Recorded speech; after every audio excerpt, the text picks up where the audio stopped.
You know she's getting filled by some black stud. You know there's some black fucking bull that's just filling her with cock meat, giving her the real fuck she deserves. Some big black bull just filling her with cock meat. All right, folks, how we doing tonight? How are we doing? Hopefully the audio is doing all right tonight. All right, so we're going to be joined by our good buddy Matt Forney. So let's check in with him. He should be in the Hangouts. And, all right, Forney, how you doing? Good. Are we live? We're live. We're live. So no secret plans. Nah. All my plans are out in the open. Forney is very open about his ops. He wants them to see him coming. Yes, I'm very... No gay ops here. Only 100% heterosexual ops. I usually stream Sunday night, but I was particularly moved to call Forney in because he's one of my favorite Richard Spencer detractors. Experts. Yeah. Experts. The show's resident Richard Spencer correspondent. So Spencer tweeted this tonight. This is really fun. He was mocking the Trump vote for Trump stuff, and somebody responded to him. Given your belief that Biden/Kamala will be tougher on crime/BLM than Trump, there's already a lot to unpack there. Are you going to vote for Biden, or are you merely opposing Trump and sitting this out? Richard Spencer responds, I plan to vote for Biden and a straight Democratic ticket. It's not based on accelerationism or anything like that. The liberals are clearly more competent people. That's amazing. Is it really? No, it's not, and it is. Like most things in the political sphere these days, it's entirely predictable and utterly insane. I mean, the idea that the Democrats are more competent, first of all. The idea with the Biden ticket. Biden isn't senile. There's no getting around that. And then the idea that they're going to be tougher on crime. I mean, I suppose you could argue that when these folks are no longer useful for the Democrats, that they'll be shut the fuck down in a hurry. But that's a lot different than any kind of law and order that, God-fearing K-types are fond of. And more to the point, this man, the only issue that matters to him and his ilk, the only issue that matters is more white race. And the Democrats are running on, aside from fuck Trump, the only policy I could see them apparently having is fuck whitey. Well, I mean, as you said, there's a lot to unpack here. But first off, we'll start off with the whole, since you said that the only issue Spencer at all care about is the white race, and the Democrats are very anti-white, Spencer denies it, but the motivating factor for them supporting Biden is that they think that the GOP is the big obstacle to pro-white politics, pro-white identity. This is what they've been saying for at least 2 years now, ever since the whole docs of Ricky Vaughn. They've been saying we need to destroy the GOP to allow a true pro-white option to emerge. We're always a two-party system. Now, it hasn't always been the same parties, but it takes some pretty seismic shifts for one of the parties to fall by the wayside and the other, and something else to take its place. What usually happens is one of the parties shifts its positions one way or another. So the idea that you're going to replace the Republican Party rather than reform the Republican Party, I just think is idiotic. I mean,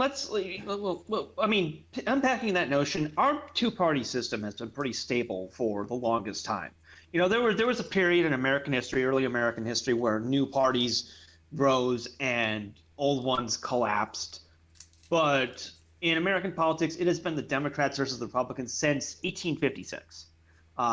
That's not going to change ever, unless the country collapses. So thinking that you can accomplish what, say, I don't know, the the Silverback Party or the Populist Party or the Progressive Party failed to do. Organizations that were in their time far more popular and far more appealing to the general public than your clown show of an organization is pretty hubristic. I mean, it's one thing if you argue go third party on like local races or the odd House seat or something like that, because third parties get in there once in a while, Matt. I mean, you know, Jesse Ventura, everyone laughed at him and he became governor. I mean, those sorts of local races, occasionally you see a Green or a Reform or a Libertarian or what have you.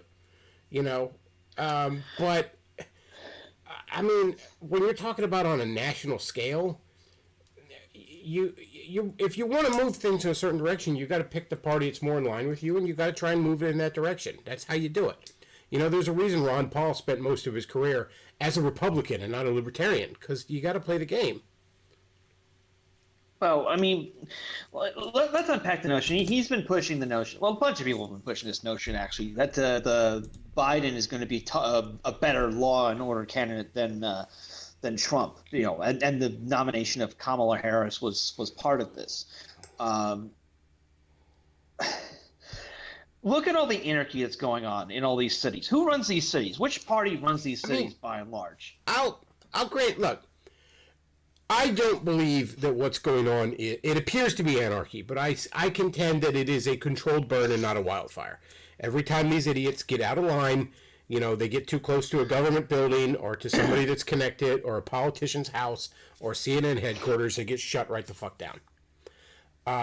So I could logically see, okay, well, the Democrats basically have the ability to shut this down at any time, and they will do that once they win. But the problem is, won't. You could argue maybe they'll have a lot of law and order, but it's going to be terrible law and order. If anything, it'll be a narco-tyranny. But at the very least, it will be tyranny. You know, I mean, making you wear a mask when you're sitting in your own house is technically law and order, I guess. But I don't want it, and neither does any sane person. So, like, yeah, there might be a whole lot of orders and laws, but they're not going to be good ones. But I mean, I want to amend the comment there. You said like when they go to a politician's house, they get shut down. You need to amend that to say when they go to a Democrat politician's house, they get shut down. True. When they go to a Republican politician's house, it just happens, like they did to what's his face, the Louis DeJoy over the weekend, the post office, the postmaster general. Fair point. But, yeah, I mean, look, you could say, well, it's going to be law and order. Well, bread lines are both legal and often orderly, but I don't want to be in them. You know, law and order isn't necessarily the end-all, be-all. Sometimes, you know, sometimes the laws and the order is terrible. What they've done is they've been slowly normalizing this over the past 4 years, but it's going to be cemented with a Biden presidency. They've cemented the idea of riots. They've cemented the idea that you can break COVID lockdowns if you're protesting racism, because you know the coronavirus is a very moral and upright virus. It doesn't spread among people who are fighting for social justice. But hey, if you're just some schlub who wants to go to the bar after a hard day at work, then it'll get you. So you can't go to a bar, but you can go out and riot. They want to normalize this. They want to normalize the idea of armed gangs of blacks and Antifa going into the suburbs and just killing people and starting anarchy. And that's what's going to happen in the event of a actually, fuck it. I don't even want to call it a Biden presidency because he's not going to last 6 months. It'll be the Kamala Harris presidency. They want a South Africa type situation in which blacks are able to go and kill whites with impunity. Andrew Anglin has talked a lot about this, and I think he's dead on the money of this. What's going to happen under, a Democratic White House is that, white people are just going to start being randomly killed by these anarchists. The media's not going to report on it. And if you're killed by them or if someone is killed about them, no one's ever going to hear about it. If you attempt to defend yourself, like the McCloskeys did in St. Louis, you're the one who's going to be arrested for hate speech or menacing with a weapon or whatever charge they can lay upon you. They will. Like I said, we're basically the United States is basically Brazil at this point. But the Democrats don't want Brazil; they want South Africa. Brazil's not so bad, okay? Brazil, it's not the greatest place to live in the world. It's not the worst. It's got a middle class. You can make a living, etc. they don't want that. They want a situation in which people like us are totally are killed, basically. This sounds hysterical. It sounds insane. But look at what's happened over this past year. We had the entire economy shut down over the fucking flu, and then we had suddenly riots pop up in every city. And I could understand the logic, even if I didn't disagree with it, that someone like Spencer wants accelerationism, that he wants it to reach that absolute do or die point because he thinks the gamers will rise up or whatever the fuck he thinks. But he's saying that's not what he wants. No, they're more competent. They're gonna give us law and order and all this other crap, and it's like. Well, you need to remember another thing. Spencer has been, like all the other FedNats, has been very, very pro lockdown, very, very pro virus. They refer to people who don't like the lockdowns and mask laws as white dumbasses. That's their own phrase. Enoch, Greg Johnson, all the rest of them, they all hang on Fauci's every word. That's part of it, I'm sure. He's all for what Biden's proposing, a national mask mandate, a national lockdown. He's all for that because he, being a trust fund kid, he doesn't have to worry about going out and earning a living. He can stay in his house all goddamn day, and it won't affect his bottom line any. And plus, don't forget he is immunocompromised, of course. So he kind of does have to watch out for the virus. Allegedly. Allegedly immunocompromised. If I was a betting man, it's unreal, and it's unreal that these people. You still get the fucking I'll get comments on this video, my nothing video that'll have 150 fucking views.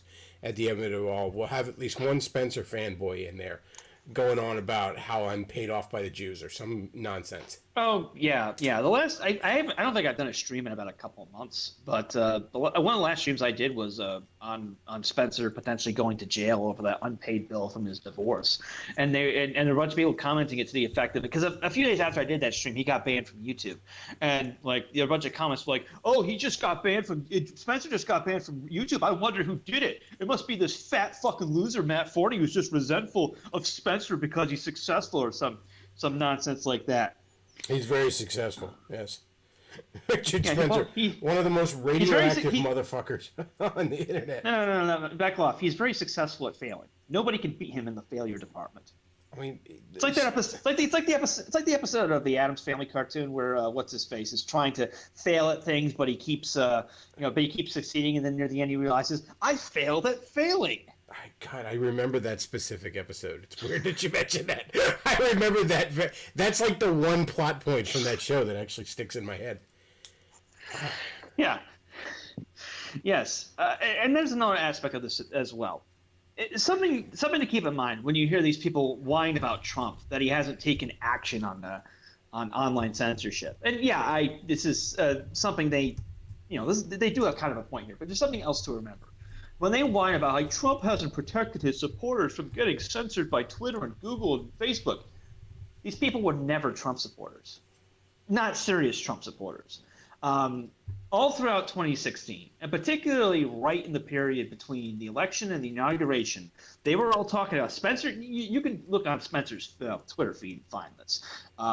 He says he's one of the few figures from back then who hasn't been banned yet. Gee, I wonder why. He kept saying, we're just using Trump.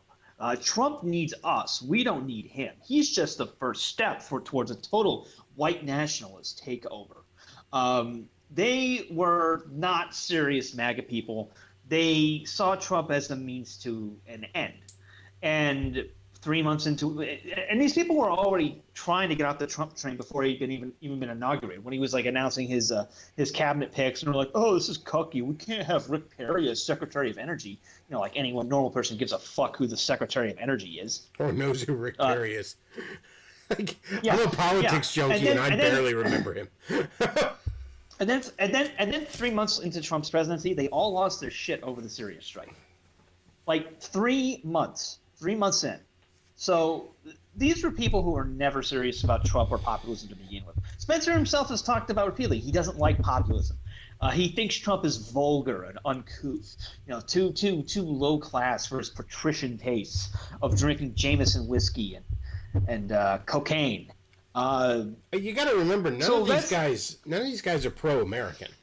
I mean, at the end of the day, and that's why "Make America Great" isn't going to mean anything to them. It's it's the same with the Wignats. It's the same with the Trads. It's the same with a lot of these segments. I don't know, the dissident right or something.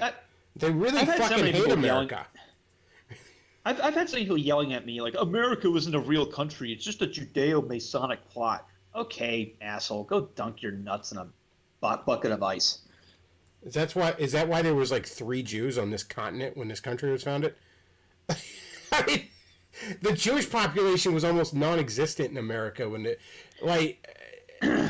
I mean, it was. When you make a statement that like America has no culture, that it's just a consumer zone, like you're immediately outing yourself as just like this urban bug man. America has a culture, okay? America has folkways. Folkways in the form of obviously the Constitution. The stuff like the Bill of Rights is very ingrained. Gun rights is an American thing, and it really is an American thing. I mean, obviously other countries have guns, but Americans love guns. It's part of if you read a book like Albion Seed, which describes the folkways from England that formed the United States, like that's deeply a part of the American consciousness. Stuff like shooting your guns into the air, like a small thing, that's a uniquely American thing. Stuff like the small planted Protestant church, or Baptist, or whatever term you want to use for it. That is also American. The fire-breathing, preacher. These are all aspects of arts American and entertainment. culture. You could point to things like rock and roll or jazz. Rock and roll, jazz. Rap music. That's an American thing. Well, I was thinking more like stuff that was around when the country was founded. Because these people are talking like America's never been a real country. Well, I mean, you talk about culture. I mean, culture shifts and all, but I mean, America has a ton of culture. For fuck's sake, I mean, it's not quite as true now, but for most of the 20th century, virtually all the art and entertainment produced came out of America. Yes. Everybody watched our movies. Other countries made movies, and they were popular in those countries, but everybody watched our movies. And you can dismiss that as pop culture or low culture, but it's still fucking culture. And you should also point out that, like, in the case of movies, like, the countries that developed their own movie industries took their cues from America. Like, the spaghetti western, where the hell do you think that came from? A bunch of Italians thought American Western, the American Western mythos was so cool, they started making their own Western movies, filming them in the deserts of Spain. Yeah, a whole genre based on how this country expanded its physical territory. Hell, the communists, the Soviet Union invented their own genre of film based on Westerns. It's called the Red Western. So some of these, they're all set like on the Central Asian steppe, and they're usually focused on the Russian Civil War. That's cool. Like, Joseph Stalin was actually a huge fan of John Wayne. Like he started a Mosfilm, which was the Soviet movie production unit, by having one of his directors make a remake of one of John Wayne's movies. Like, the dude had his own private theater in Moscow where he would just screen American films. Like, I think he was also a big fan of, who was it? Katharine Hepburn? I mean, I hate to trigger a 5-hour rant from Davis, but I'm going to have to say it, the superhero genre. That's a uniquely American invention. In arts and entertainment. Yeah. The whole genre, that's a uniquely American thing. Like Japan does little bits of it and all, but, not like America does. Or we could go into food, for example. Stuff like country ham. Like, half the fucking crops that everyone eats. Potatoes came from America. Corn came from America. Like the tomato. The tomato is identified with Italian cuisine. Tomato is a New World crop. It came to Europe from America, and in fact, spaghetti sauce and all that stuff didn't actually come around until the 1800s. So, spaghetti and meatballs and, sauce is actually younger than America is. You could actually make the argument that a lot of European food is just American food. Real quick donation. Eldritch fan sends $5. Says Mormons say Native Americans were the original Jews. Well, that can't be right because I heard blacks were the original Jews. But yeah, the point is that these people basically have no, and they wonder why they have no fucking traction. Yeah, if your entire platform starts out with, oh, America was just a Judeo-Masonic plot, it's not a real country, you're not going to go very far. Have you ever heard of the YouTuber Gaijin Goomba? This is kind of an aside, but I'm going to tie it back in. He does like a lot of video game content, and he does stuff. Some of it's pretty interesting. He looks at like old games, and he looks at like a lot of the cultural symbolism because he's like obsessed with Japanese culture. So he'll look at like old Mario games and talk about where the raccoon tail comes from in old Japanese mythology. That bullshit. He is this little white boy who is obsessed with fucking Japanese culture. Just obsessed with it. Like he was personally offended when that YouTuber did the video in the Japanese suicide forest and all that other shit. Like that kind of little fucking cuck that just identifies not one shred with his own culture. Just completely identifies with this other foreign culture and foreign people. Has he ever been to Japan? Does he has Japanese? been to Japan and speaks Japanese, and he's taught English there. And I guess the name Gaijin is like kind of a slur for like white boy that thinks he's Japanese. Gaijin is I think just used in general to refer to foreigners. It's like the Chinese guilo. But anyways, I bring this around because there's a lot of fucking weebs that are like him, that just have no fucking connection to their own culture, and they just they're all about Nippon superiority. And I bring that back around to the fact that there's a lot of people in the dissident right. A lot of the Wignats are like this with the pagan shit and European, glory. And then a lot of the trads are like this with One True Church and shit. They have no connection to American culture. They want to LARP as Europeans. Oh, yeah. I mean, Spencer takes all his cues. Same thing with we talked about the National Justice Party. And I mean, it's a little bit better than Gaijin because at least, you can trace your ancestry to Europe. But I mean, still, you're not European. You're not.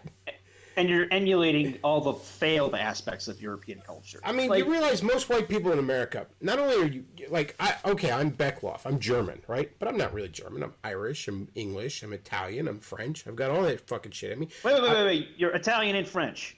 I can trace Italian, French, Irish, and English ancestry in me. Beckloff, secret papist. I can also trace Native in me. Most white people in this country that can trace their lineage in this country back at least 100 years have fucking Native in them. Most black people do too in this country that their family's been here for any length of time. A considerable amount of white people have a little bit of black in them. A lot of black people have a good chunk of white in them.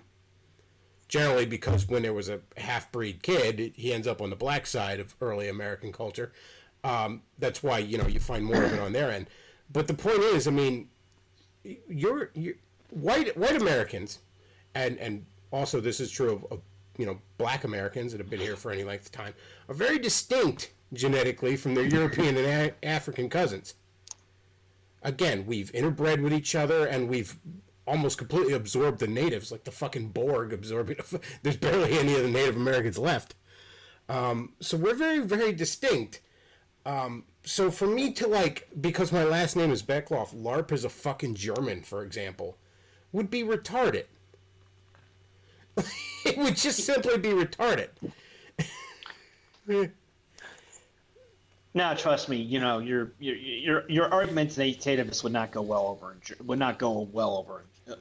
in Germany.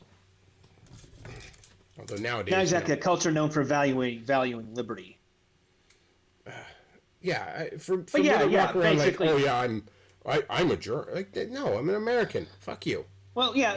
Here's another aspect of this. When these idiot right wingers, spurn American culture, try to LARP as Europeans, they're inadvertently validating the left's argument that the U.S. is stolen land. We're all just colonizers. Completely ignoring the fact that white Europeans have been on the North American continent, well, the Americas in general, for centuries, which is more than enough time to develop their own unique folkways and their own unique way of looking at the world. Like let's apply this to another country that people like to talk about with a white population, South Africa. Beckloff, do you know when whites first began settling in South Africa? I want to say it was the 1600s, but I'm not sure. You are correct. White people, Dutch, Boer farmers, started settling what is now South Africa at roughly the same time that whites settled North America. And also, there wasn't really many black people there. I mean, yes, it's not like they killed and moved a bunch of people that were already there. There really wasn't anybody there. The black tribes that inhabit South Africa, they moved into that area at the same time whites did. But that's not the point. The point is there's a common argument that with what's going on in South Africa. Well, why don't the whites just emigrate? Why don't they just go find somewhere else to live that's safer? And the answer is, well, these are people who've been tilling the same land for hundreds of years. They're not just colonists whose father or grandfather showed up about 100 years ago and just decided to make money, and that was it. These are people with a genuine connection to the land. Like it's like, oh, why don't they go back to the Netherlands? Well, number one, they've been so separated from the Dutch for so long with they're a totally separate culture. The language that they speak, Afrikaans, is derived from Dutch, but it's not that it's very distinct from Dutch. There are a lot of French Huguenots who settled there. In fact, the architect of apartheid was a descendant from a French Huguenot. They're not just some colonist culture that just showed up 100 years ago and they have deep roots there. Just like Americans, we have deep roots. Like back off. Like, let's say hypothetically tomorrow you had to, pack up and move to Europe. Like, you and your dad, whatever reason, you would have genuine culture shock. Because whenever I relocated to Europe, I had genuine culture shock.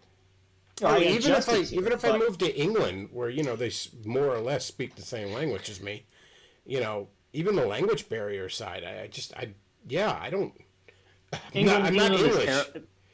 Britain is terrible. I had more culture shock there than any other European country, despite the language being the same.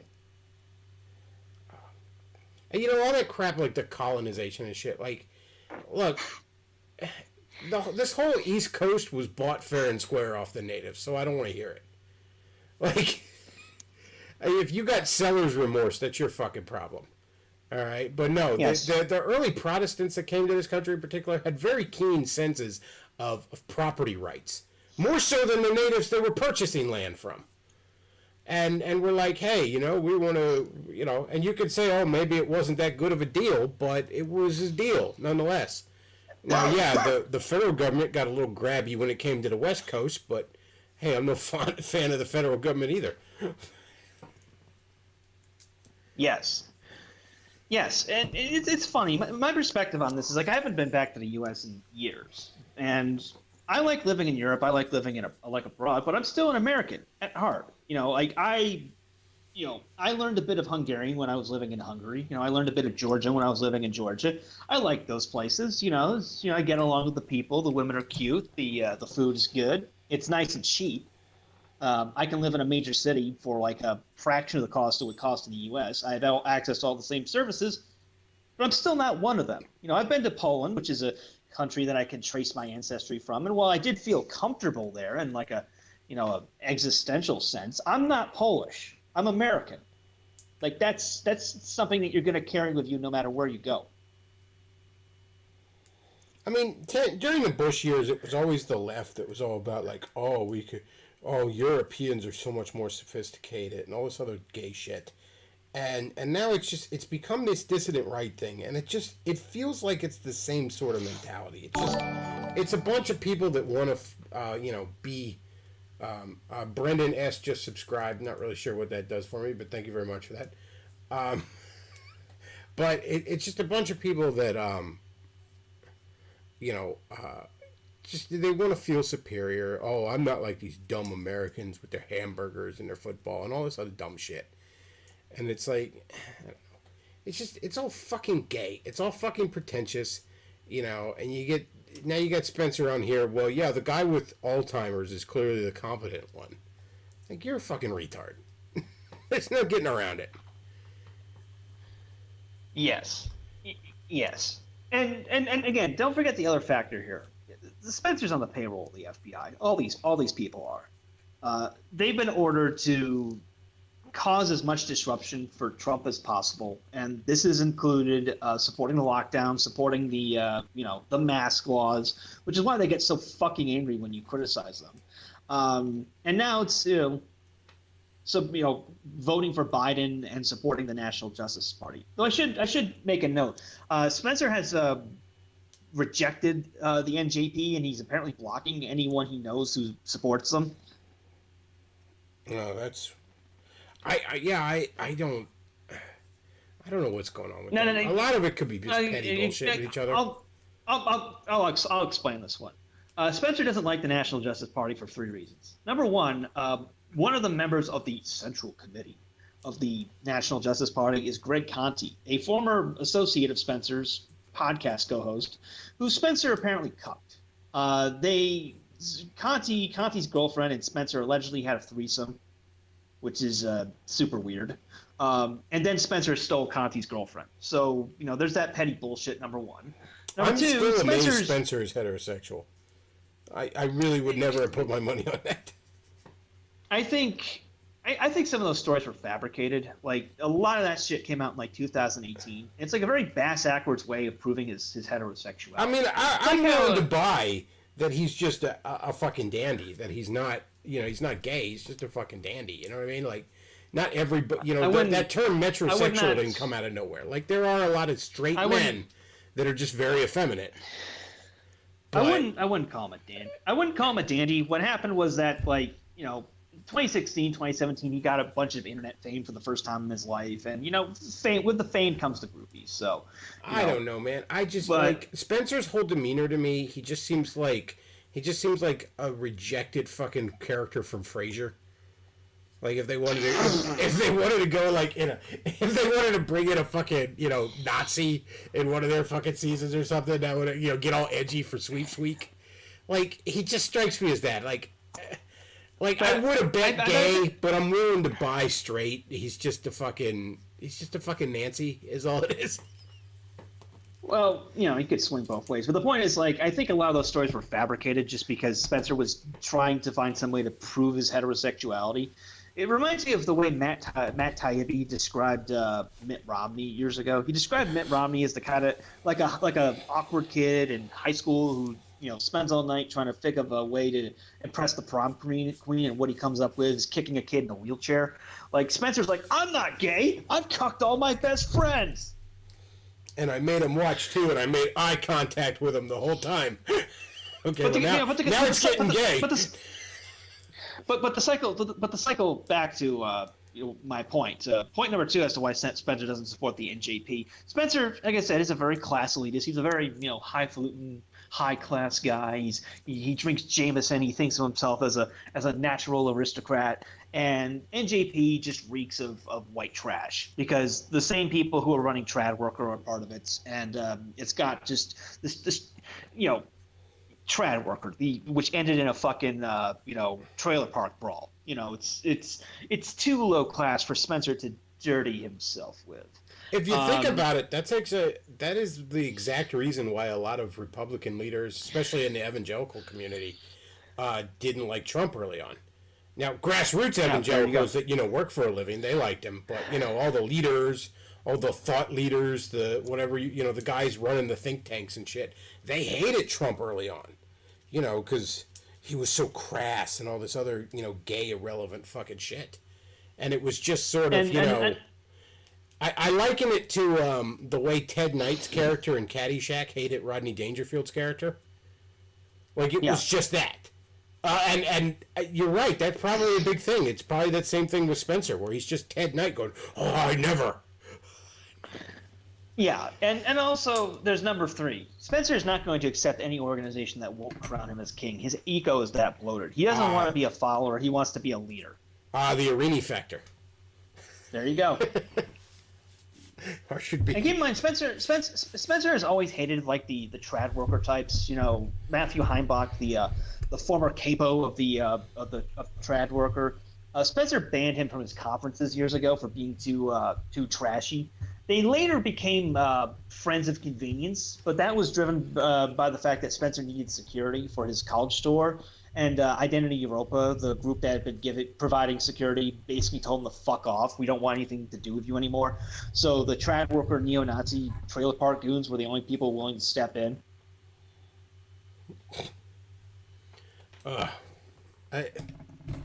All these people, man. I can't believe I was ever on even the outskirts of being mildly associated with these freaks. Lessons learned. Oh, Lordy. This is why future endeavors will always have pen names and handles. I'm just not playing that But shit. look at the positive side of this. All these guys forming their own stupid parties and supporting Joe Biden, is actually very beneficial to Trump. Because now, if they want to lay the neo-Nazi shit on Trump, he can just say, "How can I be a neo-Nazi? All the literal neo-Nazis hate my guts." I mean, I hate to go the 5D chess bullshit because it's so overplayed, but there's a lot of people that kind of thought, the reason Trump didn't crack down on internet censorship like he should have, let's not mince words, is because he just wanted a whole bunch of problems to get swept the fuck away. And a lot of these people are fucking problems. And, I mean, I could see it. Like, I don't think Richard Spencer should be deplatformed on principle because I don't think people should be deplatformed.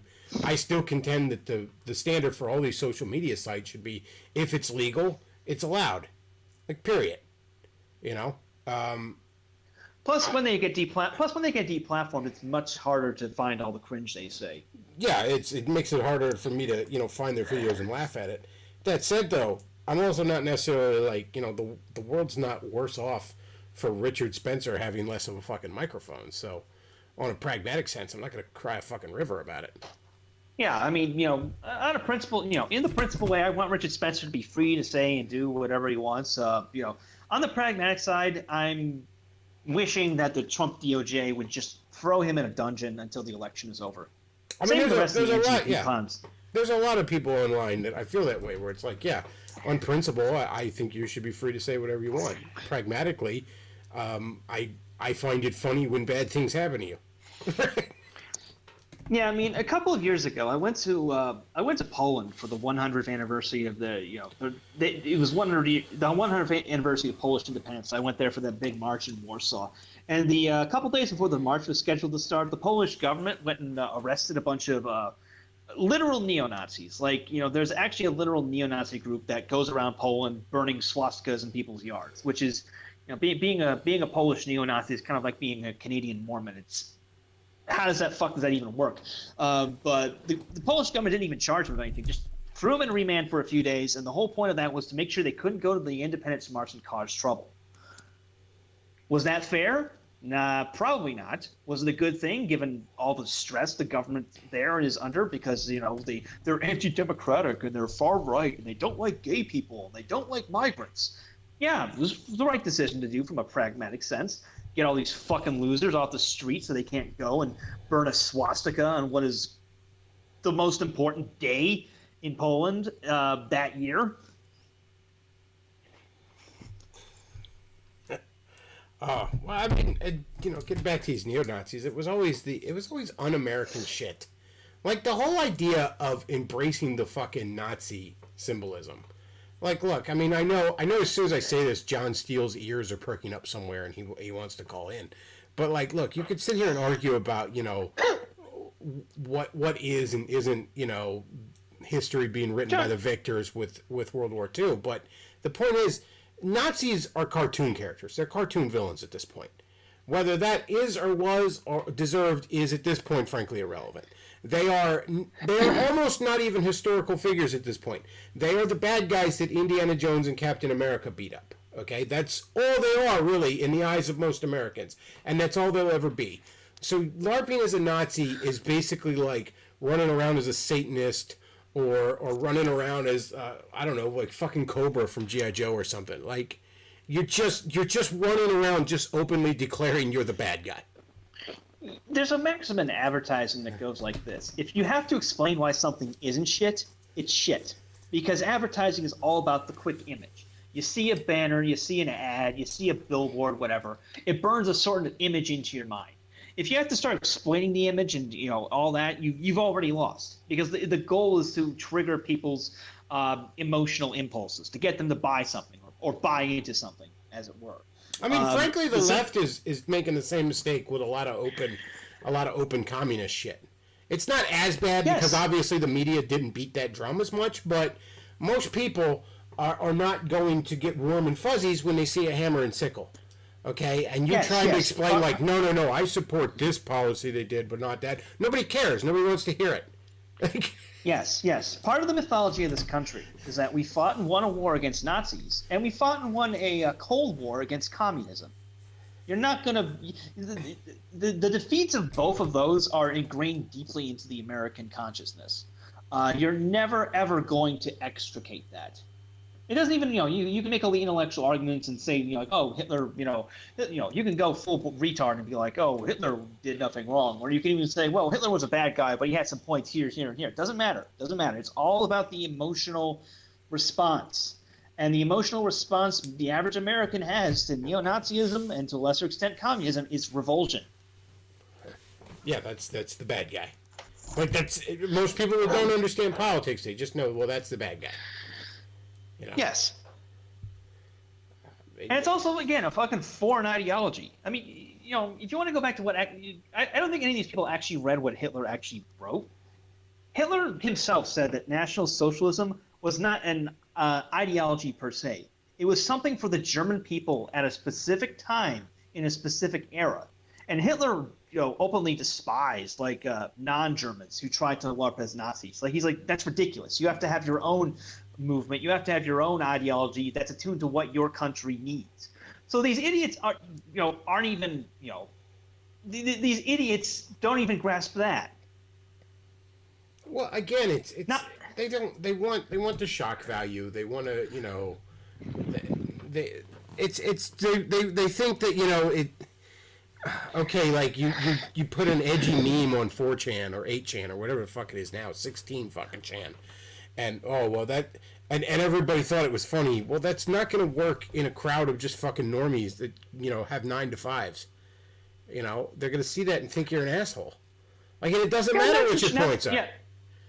Yeah, Nazi trolling back in 4 years ago on Twitter was funny because it got hilarious fucking reactions from blue checks. That's why it was funny. You take that shit out into the real world, suddenly it's not funny anymore. It's sad. Like, it was funny specifically because you were fucking with very self-righteous people. Like, there was a time in like the 80s and 90s when fucking with the religious right was really, really funny because you got such a reaction from them, from the most minor of things. But after a while, it's like, then you just start to look like an asshole, when you're beating that same drum forever. Yes, there you go. And the other thing you have to consider is that these people basically they're not serious about politics because they view it as a form of emotional release. Like, I've got an article in front of me, the National Justice Party inauguration, what I saw from Eric Stryker of National Justice, the website, not the party. I'm going to, you don't mind, Beckhoff, I'm going to read some excerpts from it because it's fucking hilarious. By the way, Eric Stryker, if you're not familiar with him, he's been a big capo on the alt-right for years. He was a member of Trad Worker. He was somehow a writer for the Daily Stormer, but he's been gone from there from a long time. I'm guessing Anglin got sick of him. He's a 90 IQ Puerto Rican manlet, and I'm not making the Puerto Rican part up. But anyway, he's part of this National Justice Party. Let me read this. It's a rare privilege to be able to record history while partaking in it. Yet there I was. I arrived on Friday, August 14th after a long drive to our venue, somewhere in the Northeast. It was around 10 o'clock at night, and there was already a lively yet anxious atmosphere. A number of people were working on setting up professional lighting. A number of cameras and volunteers were even building a stage from scratch. Many of the comrades there have known each other for years now. Our collective persecution at the hands of the system and the solidarity we have shown to one another to survive has strengthened our friendships to something akin to a family. To see our hard work begin to take shape was exciting.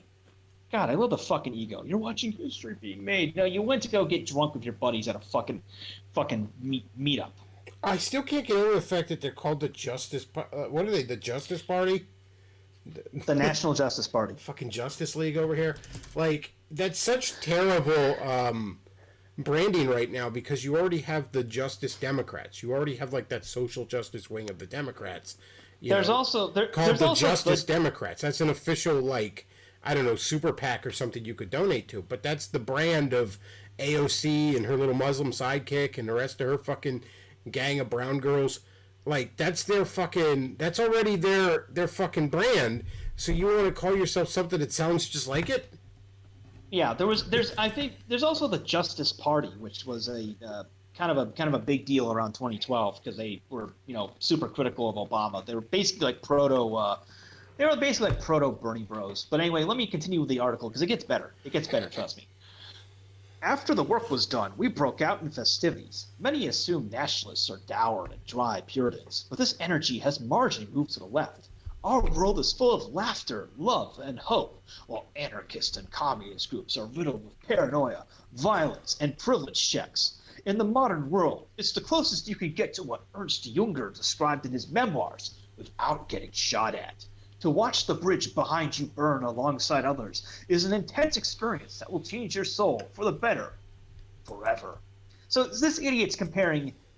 By the way, Ernst Jünger was a German writer who served in the trenches in World War I, and he wrote a famous memoir about it called The Storm of Steel. So this retard is comparing fighting in a world war, to getting drunk with his buddies at a bar. Well, I once knew some pagans that compared me laughing at them to being in a war. So, war never changes. The next morning, I was up and at 'em, though a bit off my axis. You mean you were hungover? Idiot. It's tempting to make fun of Matt Gates' photo with Laura Loomer, but on the big day, I shared his unfortunate fading sallow suntan and hangover raccoon eyes. And also my butthole hurt. I'm not sure why. But it really, really hurt. For those of us who color outside the lines, even for cynical careerist reasons like Gates, as portrayed in the documentary The Swamp, you are sometimes excluded from, quote, polite society, unquote. So you always make your reprieves from politically correct solitary confinement worth it. Why is this guy so fucking wordy? You know the other thing, like, there's this weird thing with the dissident right, and it's just where they happen to be, where it's like they want to play the rebel because obviously, they're the dissident, but at the same time, they want to, if they had their way, they would impose these absolute authoritarian fucking rules, and it just doesn't jive. It just doesn't feel right to hear the rebel talking about, oh yeah, I'm the rebel, and this is why, everything in society needs to be fucking structured exactly like this. It just doesn't work to play the dictator and James Dean at the same fucking time. Yeah, it just feels fucking off. It just feels wrong. Yeah, it's also, I'm not sure if this guy has just like some really peculiar form of autism, or because he describes everything like in such a clinical detached tone. Because he's supposed to be. He's so pompous, and he wants to sound smarter than he is. Yeah, like I said, 90 IQ, Puerto Rican man. Let's continue. After pounding a few cups of coffee, it was time to receive our guests. That's not the only pounding that went on. Approximately 150 to 200, the maximum capacity at the venue, who were invited to bear witness to a tide turn. Many came with their infant children. The quality of people in comparison to a random sample of people on the street was unusually high. When spotted in a public venue later on, patrons and staff were attracted and curious about us. We embodied the aura of men on a mission. No, what actually happened was they were looking at Mike Enoch and was like, hey, isn't that fat Nazi at that riot a few years back where the woman died? No, they were probably looking at him like, look at these spurgs. Like, just look at these spurgs, all right? Like, there was probably a fucking Star Wars convention next door, and they were all looking at you like, what a bunch of dorks. Okay? Yeah, Because, like, you just... Yeah, people were pointing at us and laughing. They must have been laughing with joy at our glorious mission. The central committee of the party, which includes this author, Michael McKevitt, Greg Conti, Tony Hovener, Warren Balog, Alan Balog, and the National Justice Party's chairman, Michael Painovich, a.k.a. Enoch. Wasn't Balrog that big monster that threw Gandalf down the fucking pit? Planned the event to provide plenty of time for socializing, followed by an 11-minute video, and then the crescendo, Painovich's speech. By the way, there's a picture of the Central Committee up here, and these are the most joyless motherfuckers I've ever seen. Of course. They're just sitting. They look dead-eyed. They look defeated. They look like they want to die. Oh, by the way, I want to point out a couple things here. Number one, the Central Committee of the party, Marxist LARPing. You know, that's what fucking communists refer to their internal structure as, the Central Committee. Because Eric Stryker, for those of you who don't know, he's basically a racist communist. Like, he's about just fucking taking away people's freedoms, having everything run by the government. He just wants racist communism. And they're also apparently going to be run on the principle of democratic centralism, which, you know what democratic centralism is, Beckloff? Sounds gay, but I don't know. It's extremely gay. Basically, it's a mechanism used by communist parties whereby any decision the party makes, everyone has to follow it. You can't speak out against it. You can't criticize it, you know, which is obvious if you look at the way places like the Soviet Union were run. Trad Worker also used democratic centralism. The reason these parties use democratic centralism is because it's a way of shutting up skeptics when the party decides to go and do something stupid. You know, I am starting to buy the secret leftists or the funded by the FBI thing, because all these guys sound like the fucking bad guys in V for Vendetta. Like, it sounds like a fucking leftist in their fever dream, like scared of this shit, wrote this. Yes, I want to, and there's something else I want to point out here. As you remember, all these people are pro-lockdown. They're pro-masks. They're very serious about the threat of the coronavirus. You know, they support Anthony Fauci. You know, they think anyone who doesn't like lockdowns or mask laws is a white dumbass.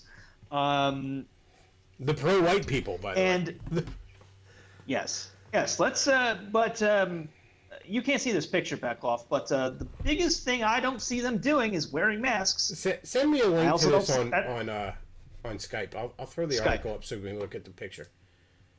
Okay, yeah. I just did. They're not wearing masks. They aren't socially distancing. They're standing right next to each other on this podium. They're not 6 feet apart. Okay. Oh, yeah. And remember, Nationaljustice.com. they claim that 150, 200 people showed up to this event. Why weren't they raided by the police for having a super spreader event? Because right now the police everywhere are raiding anyone who has a party at their house. Okay, so here we have a picture of Mike Enoch, who and he looks like he's in a barn as he's giving a speech. He looks like he's the bad guy in a Footloose remake. Okay, like he's in a barn in a suit giving a stern speech, probably about how people shouldn't dance. Yes, they're in a barn. But they're in a barn because that's the only place they can. They are in a barn. I'm not even kidding. Look at these dour motherfuckers too. Oh my god.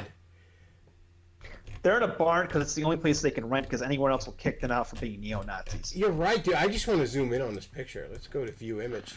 Oh man. So we're gonna hold this picture for a little while here. This is the saviors of the white race. Oh yeah. Yeah, NPI had their last conference back in 2017 in a barn because it was the only place they could rent because everyone else chased them off. And they actually got kicked out of the barn halfway through the conference.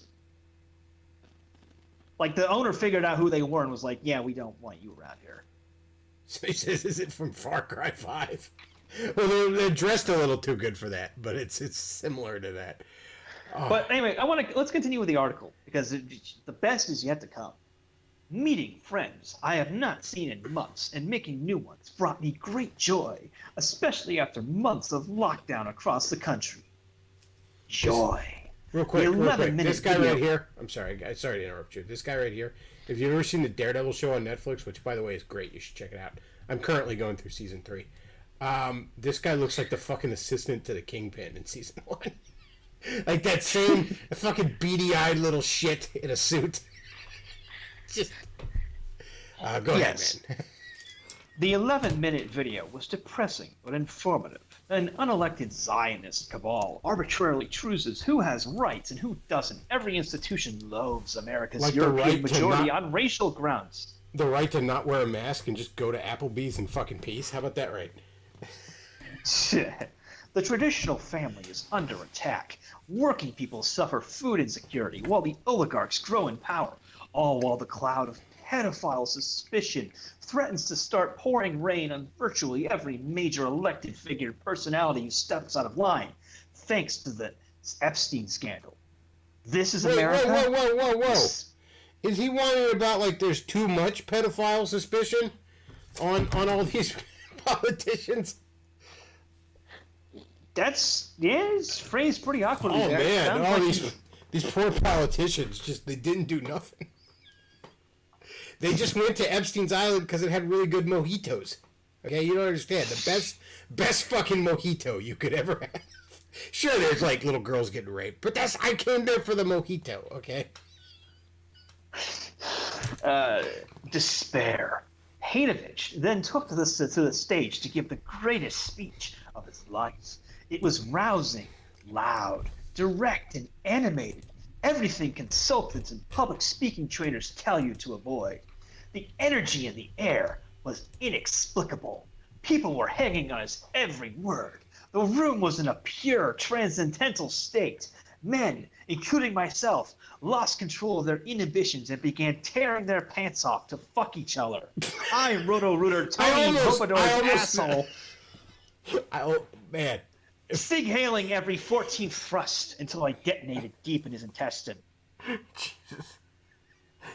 I Had me going there made for a that minute. last part up. I made that last part up. What he actually wrote was, men, including myself, lost control of their inhibitions and began chanting, cheering, booing, and shouting, akin to the experience one enjoys at a rock concert or a sports match. At the end of the speech, the women had tears in their eyes. The men hugged, laughed, and celebrated. People then broke out in song. Catharsis. So basically, these spurs are so completely incapable of normal human interaction that the most basic emotional stimulus causes them to lose their shit. They went to a barn and gave speeches to no one. Yes. Like, you understand? That's what happened. These 9 guys went into a barn and gave speeches to probably no one was there. Yeah, that's a big press X to doubt on the 200 people attending. In this barn, there were 200 people attending. Neoliberal societies plan architecture, art, music, and social life around avoiding organic transcendence and bonding through it. This system encourages you to pop a pill or shoot heroin to artificially obtain these fleeting moments humans crave by circumventing your soul, just like in the dystopia portrayed in Aldous Huxley's Brave New World. But this event was live, and everyone emerged from it with a life experience nobody will ever be able to take from them. Nigga, you went and got drunk at a fucking barn. If that's the fucking highlight of your life, I have to say you've had a pretty fucking sad life. This is like hearing boomers talk about Woodstock.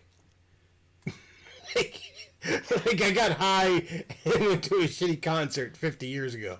Hadn't shut up about it since. Like, that's how they sound. It was a transcendental experience. Mike Enoch drank some ranch. ranch dressing in a fucking barn. And it was amazing. It was a transcendental experience dropping acid and fucking my wife in the mud. Somebody says it was a Davis stream, basically. Probably the same number of people watching. Well, I mean, they have one thing up on the Free Folk. They actually managed to form an organization that didn't fold immediately because some nerds were making fun of them online. Yet. Yet. The National Justice Party's platform is not yet available for public release, but a tentative version was released to attendees. So they don't even have a fucking platform. They went and organized all this shit, and they don't even know what they stand for yet. Well, They're you still know, working it out. it's always trustworthy when a group won't tell you what they believe. Like, I once got into a lot of trouble for trying to ask a group what exactly is it that you are, do, and believe. Every demand is sensible and pro-social. And here are their demands. Extend the protections of the Civil Rights Act to the white majority. So they don't want to get rid of civil rights legislation. They want to basically make whites into another protected, whiny it-pole group. Yeah, I would just do away with the Civil Rights Act. There's insert maybe aspects of it that should be salvaged, but for the most part, I'm like, yeah, let's just go back to freedom of association. This is the part where you fucking insert a Ron Paul meme with his glowing eyes. Yeah, I'm kind of Ron Paul on that shit. Officially declare America a European majority state, as the founders intended. Let people pray in public, protect the right to bear arms, and guarantee the right to free expression, all proud aspects of the American tradition to be upheld against all tyranny, whether private or public. I don't have a problem with that. I don't really believe these people are for free speech or free expression at all. Every single one of these types, the moment you press them on it, there's a million fucking caveats to it. Free speech except for obscenity and except for the stuff I don't like and except for when you make fun of me for drinking. They already have a caveat. They have a caveat. They're making fun of me for drinking ranch dressing. Back off. They have a caveat on the later in the platform, but I gotta wind up to it. Okay, let's I already knew it was there. I knew it was there. It's as predictable as the sunrise. A complete end to immigration of all kinds, as well as full enforcement of existing laws against those here illegally. I'm okay with that. An end to usury. Restoration of the right to free association, including in respects to race and sexual preference. Okay, I don't have a problem with that, but the problem is you want to keep the Civil Rights Act in place, dipshit. Pick one. Pick one.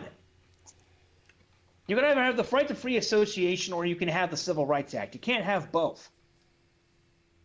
A new economic system. There's a lot of people on the right that seem to think you can have both. I don't know why that is. A lot of basic bitch fucking conservatives that seem to think you can have both. Like, well, yeah, I'm against discrimination except the kind I want to do. It doesn't work that way. A new economic system where those who work and contribute to society can live with dignity, as well as the embrace of automation to shorten the work week, lower the retirement age, and increase pensions. I don't have a problem with that in theory, but these people have nothing resembling an economic plan. The closest they get is to some Andrew Yang type give people free shit. I really don't think automation is the problem. Like, I realize a lot of people want to point to that, and you could definitely say that maybe automation is happening a little too fast right now, but automation is kind of the history of our species. Like, we have spent since we fucking existed, we have sought to reduce toil and increase productivity. Like, that's always been, everything we've been doing has been that. You know, so I don't necessarily buy the idea that... No one ever invented a machine to make things harder.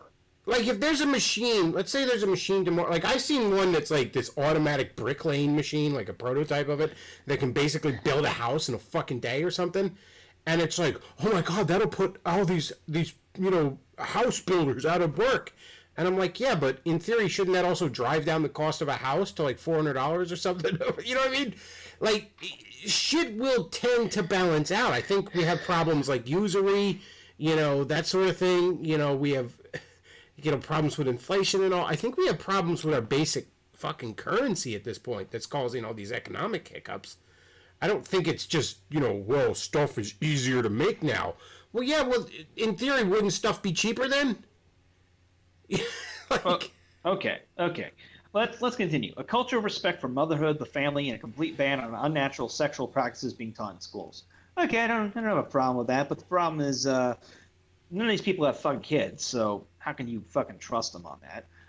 Can we just not teach sexual practices, period, in school? Can we do that? Yes. Can we just? How about that? How about instead of endlessly arguing over which sex acts we should teach, how about we just not teach that at all? No more war or foreign entanglements, especially not in the service of foreign interests like Israel. I'm pretty fucking great with that. I mean, it's. I'm fine with that, but they seem to be omitting a rather large and influential country that is exhibiting way too much influence in our foreign affair interests. And whenever I point out that, this country, has, is influencing so much shit in this country, they always get super mad at me. It's like, this country's not the problem, Israel's the problem. Can't they both be the problem? Like, yeah, China's a fucking problem too. I don't know why. It's almost like they're getting paid by China. Oops, did I say that? Oh, and finally, here's the final point from the draft platform. You're going to love this, Beckloff. Put the banks, big business, mass media, universities, and other institutions back in the hands of the nation to serve their fatherland first. We have an affirmative action program that caps Jewish representation of their population number of 2%, so their power can be checked by public accountability. But wait, so these niggas want to keep Jews from holding jobs. The great folly of leftist identity politics is assuming that representation should be equal. Is assuming that because blank group is blank percent of the population, they must also be blank percent of every other fucking thing. Why aren't 50% of gamers women when women are 50% of the population? Maybe because a lot of women don't fucking want to play Mario. Or Call of Duty. I don't know what to tell you. Like, that's a really stupid fucking, like, the idea that if you have freedom, you are not going to have fucking, if you have equality of opportunity, you're not going to have equality of outcomes. Period. You're just fucking not. And it's worth pointing out that, hey, why does 2% of the population control all these things? That's worth pointing out. But we're going to pass a law that's going to make it so you can't do that. Yeah, and it doesn't exactly jive with the whole defense of free expression thing, free opportunity. Yeah, except for this one group. Does that include Mikey Knox since he's married into that? I don't know. Mm-hmm. Just wondering. Just asking questions. He probably is one, to be perfectly honest. These ideas transcend left and right. The National Justice Party advocates primarily on behalf of Americans of European descent who have no advocates, despite being the majority. But there are also universal buy-ins for other groups, including a principle that states none of America's historic minorities shall ever be subjugated for the benefit of another ever again. This is a question of justice and equal representation, not hate. So we got the Rainbow Coalition going on here. The historic minorities is a really weird way to put it. Like, I feel like that's some sort of weird caveat. It's like, is he planning on bringing new minorities over here to subjugate? That's a really weird way to put it. We're going to bring in the pygmies. We'll subjugate them. Yeah, whoever we brought over here, bring them over. Hey, Uyghurs, Kazakhs, Tuvans, you better watch your asses. We're going to subjugate your asses. Ultimately, the current oppressive climate makes this project a weighted hike up a steep mountain. It's more like a ascent up Mount Everest with nothing but a fucking pickaxe, but, you do you. And a bottle of ranch. But anything is possible when men develop the moral confidence to know that when they do right, they have nothing to fear. On August 15th, the age of humiliation began its end. I don't know, man. Given what Mikey Knox been up to and how Trad Worker collapsed, it sounds like the age of humiliation is just beginning. All over again. I can't get over like the background behind Mikey Knox here. It looks like just off camera there's a rusted old fucking Camaro under a tarp next to him. Like he's in a fucking barn. Like why would you take that picture? Like just throw your fucking gay workers' party flag behind you or something. Why do you want everyone to know that you were in a fucking barn? They probably didn't have a flag. They probably didn't have one. Well, they have a logo now, which is literally ripped off from a neo-Nazi party in Germany. But Throw a fucking green screen and do some green screen effect behind you. Like, for God's sakes. can't afford that. But anyway, barn. this is a Constantinian shift in American political life. What the fuck does it even mean? One that will be resisted, but will be met with historical inevitability. The National Justice Party will be a scythe for the repetitive and scripted controlled discourse of right liberal versus left liberals. The plutocracy that controls America is not only illegitimate, it is nakedly greedy and corrupt with outmoded and failed ideas. It's time for something new. For more information and to see Chairman Michael Painovich's inaugural speech, follow www.nationaljusticeparty.com. And so, the adventure begins. Well, that was riveting. I consider the country good and saved. Move aside, Trump. We got the real heroes on the case now. I know.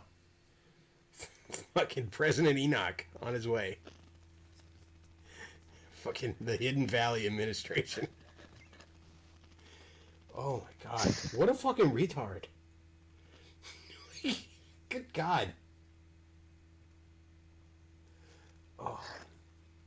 The fucking ego on these people, my God. I'm just reminded of, like, Jennifer Dahl shared this with me once, making fun of, like, some of these spurgs where she sent me, like, a gif of, like, a trash can. It was, like, a flood after a hurricane or something. This trash can is floating down the street, the flooded street. And not trash can, dumpster, I meant. And it's also on fire as it's floating down the street. And she just sent it to me with the caption, like, we're trying to start a movement. Yeah, and I get all these spurgs yelling at me. It was like, let me start doing something. What are you doing?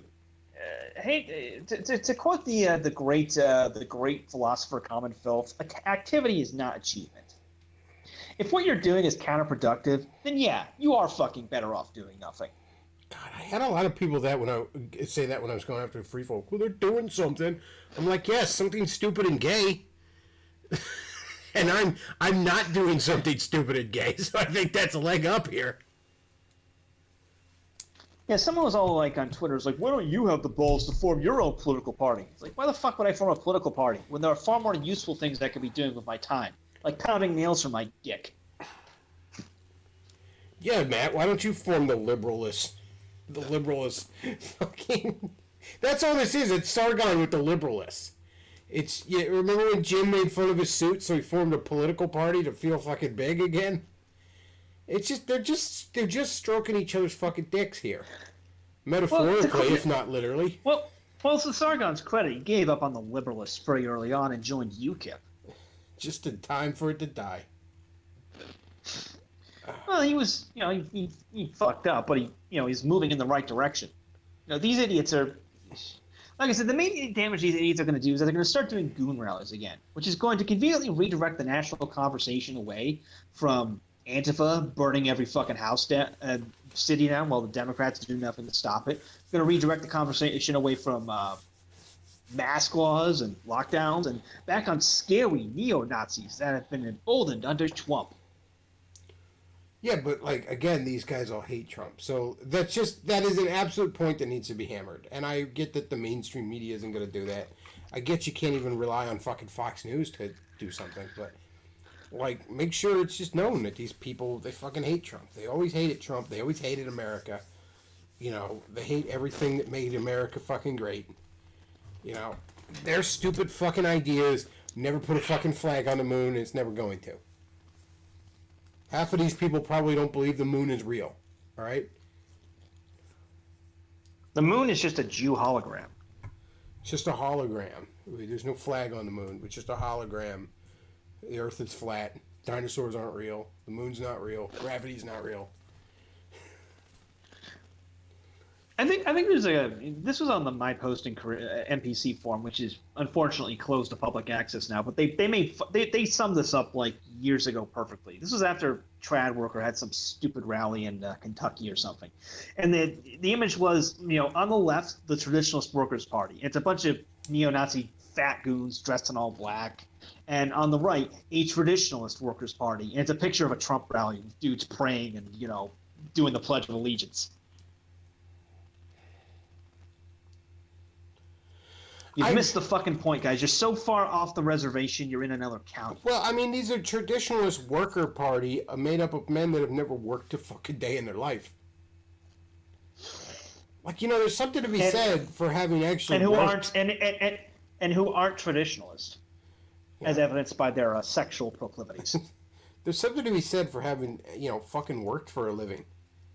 I mean, there really is. Like, the amount of these people that just never fucking, had a real job in their life, never worked a fucking day in their life, never even flipped burgers when they were a fucking teenager or something. Like, they just never had that experience. They never,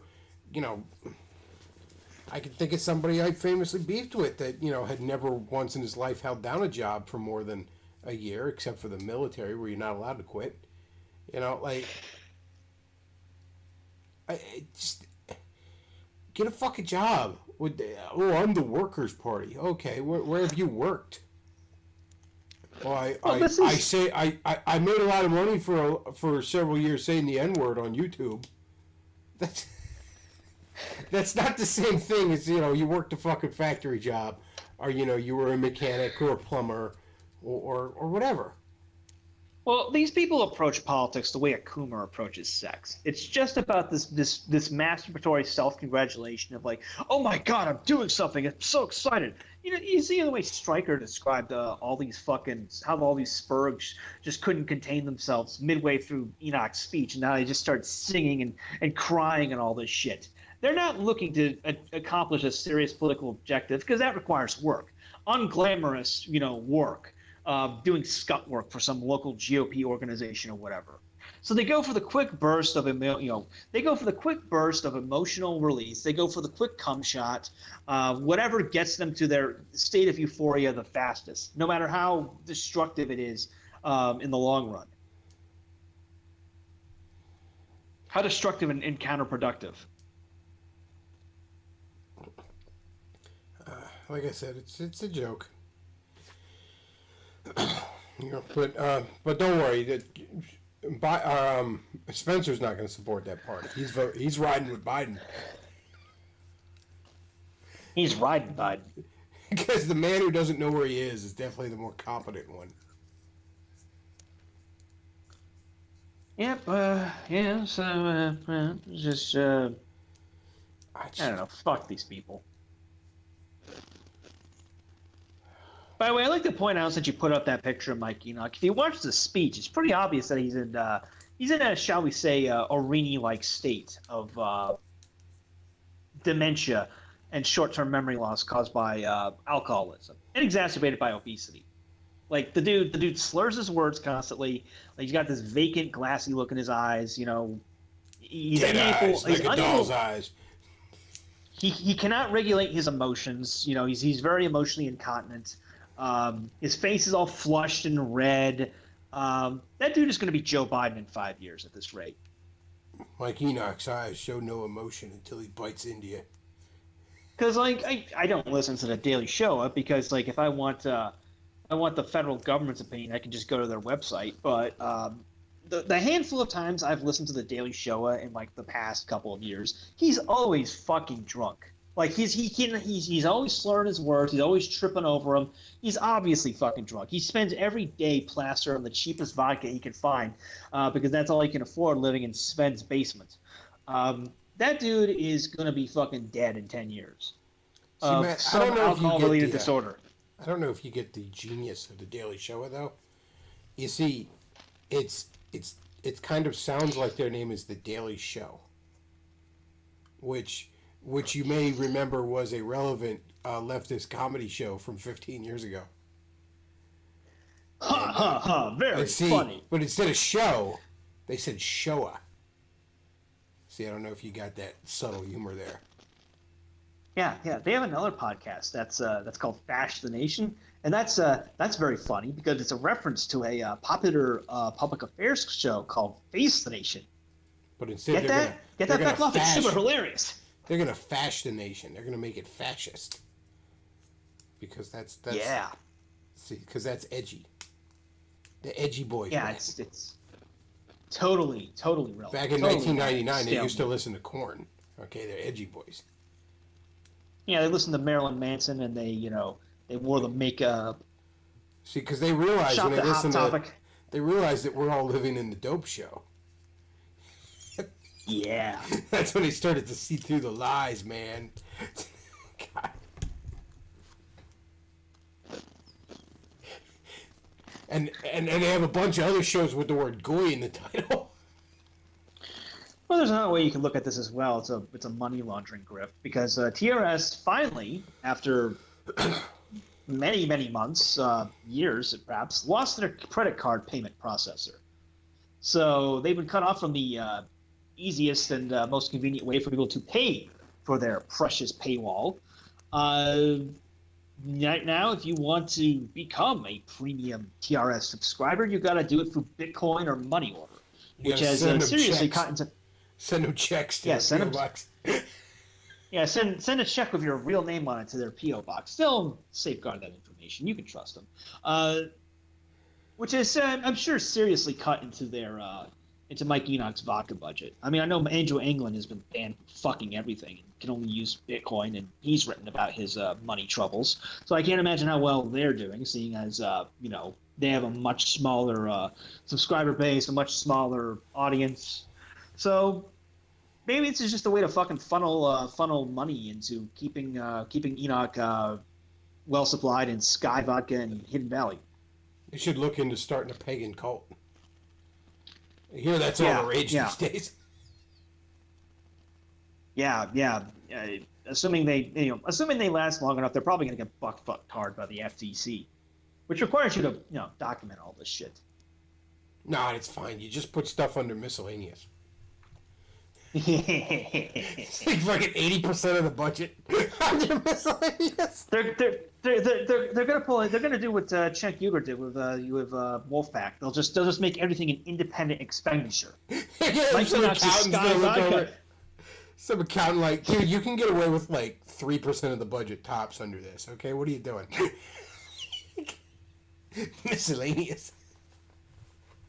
Like that's Hidden all this Valley. fucking invoice says. You just wrote miscellaneous on a napkin.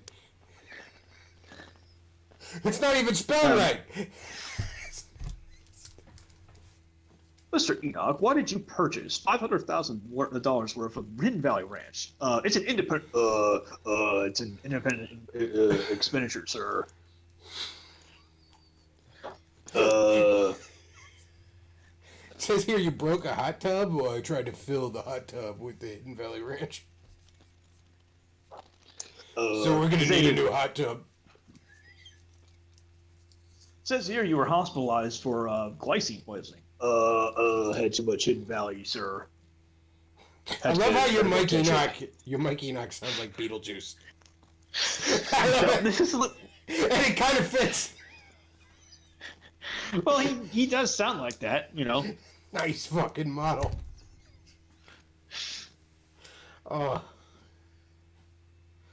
Oh, lordy. Well, we went on for about an hour and a half. I guess we'll wrap this up. I just wanted to shit on the alt-right a little bit because I saw that tweet and I was like, good lord. Good lord. By the way, Blue Team 796 in the chat. Yeah, I do remember the gas station, which has vanished into the ether. See, I don't know if The you gas catch- station. It's a little bit of a double Yeah, meaning. the gas station because there were people gassed to death. And I will admit that name too. made me laugh the first time I heard it. Yeah, it's like a gas station. That's funny. But like, you can't make your show just based on one joke. That's the problem. Well, it's funny because it reminds me back to here's some deep lore. If you recall that stream on Luke Ford's channel where Jim Goad came on, then I came on, then the Irony Bros came on, and everyone was just wailing on him for hours. Near the end of it, the guy who hosted the gas station came on because Nick Fuentes was also on, and the guy who hosted the gas station was like, we're bigger than you, Nick Fuentes. We're gonna be around. Your show's dying," and. Fuentes is still around in a small form, but what happened to the gas station? Here's the Just thing. vanished. If you're going to start one of these shows, first of all, don't use your real name. But if you are using your real name, just name it after you, okay? It's just the Joe Schmo Show, whatever the fuck your name is. Though I would say don't use your fucking real name. But name it something, like, put some fucking thought into it. Don't just pick whatever meme is fucking popular, because then 3 years from now you're stuck with the Ugandan Knuckles show, okay? Like, and nobody wants to hear it anymore. It doesn't matter how good your content is. The amount of fucking podcasts that were started about a year ago called the Honkno State, or the fucking Honkler Hour, or Adolf Honkler, or whatever. Like, nobody wants to hear that shit after a month when people stop laughing at it, okay? So, like, when you call your fucking show the gas station, or the Goy station, or the Goy Hour, or the Fashy Goy-tacular fucking Goy Hour, nobody wants to hear that shit when that meme is old, alright? Like, So what you're saying, Beckloff, is I shouldn't have named my very popular podcast Joggers Weekly? Joggers, exactly. You know, like, just don't do that shit. Like, it's the Honkno State. Like, come on, man. Like, it's like imagine somebody, like, years from now trying to, like, imagine somebody right now is trying to keep their show Bad Luck Brian Hour fucking live or something. Like, there's a shelf life on that crap, okay? Yeah, that whole fucking, like, Vanguard network just vanished into the ether pretty quickly. Like, you know what? I'm gonna call my show Gunt Watch or something, and we're gonna laugh at Ethan Ralph, and then, like, 3 weeks later when that's gotten old, I don't know what to do. Well, you probably should tell that guy to the guy who created the Abort the Retort website. Oh yeah, that chick's father is like the Abort the Retort, like get it? Yeah, he's serious. He's gonna take Ethan Ralph down. He's gonna get his little baby girl back. Buddy, I got news for you. There's only one motherfucker who's gonna take Ethan Ralph down, and it's Ethan Ralph. Like, that's the reality of the situation. Okay, nobody's taking him down but himself, and he's doing it very, very weirdly slowly. Yeah. This guy managed to do the impossible, is that he made someone who released a sex tape of himself look good. In comparison. Like, I mean, the fucking chick, like, okay, yeah, it sucks that your daughter turned out to be a whore and she ran off but the thing is, she's an adult. Okay, she pretty clearly chose to be with this guy, and regardless of what you think of him, well, you can't do anything about that shit. So now he's gonna, like, I think he's gonna sue Ethan Ralph in civil court for releasing that tape. Yeah, good luck not getting that thrown out by a judge. Yeah, you live in California, pal. Their anti-slap laws are gonna fuck you hard. No, yeah, you can't do that, man. She has to sue. Which, I mean, she will when she gets tired of him. Don't get me wrong. Like, she will probably get tired of him and fuck him over via this. That would be my prediction. And maybe Ethan Ralph is just going to survive that somehow, like a DSP-style cockroach. Who knows? But this is probably a time bomb for him. So I'd be being really fucking nice to her if I was him. It's a time bomb, but this guy is doing his best to make sure it never goes off. Yeah, the more he like nothing makes a chick want to fuck a dude more than her father sternly disapproving.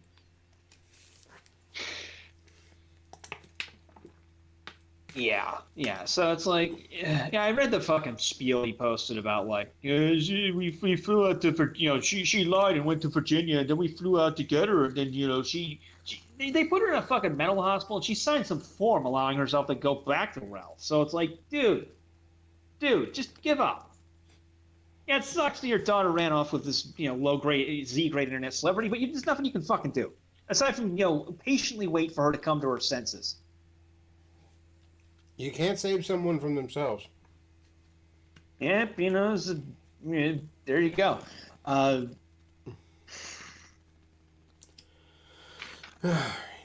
I think we're going to wrap this up. Folks, if you enjoy the show, do consider supporting the show, paypal.me/Beckloff or Streamlabs /the Beckloff. You can donate when I'm not live. I'll see it when I am live, and I'll read whatever message you leave. And, oh yeah, Dashing Rogue will do something tonight. You can check him out. He might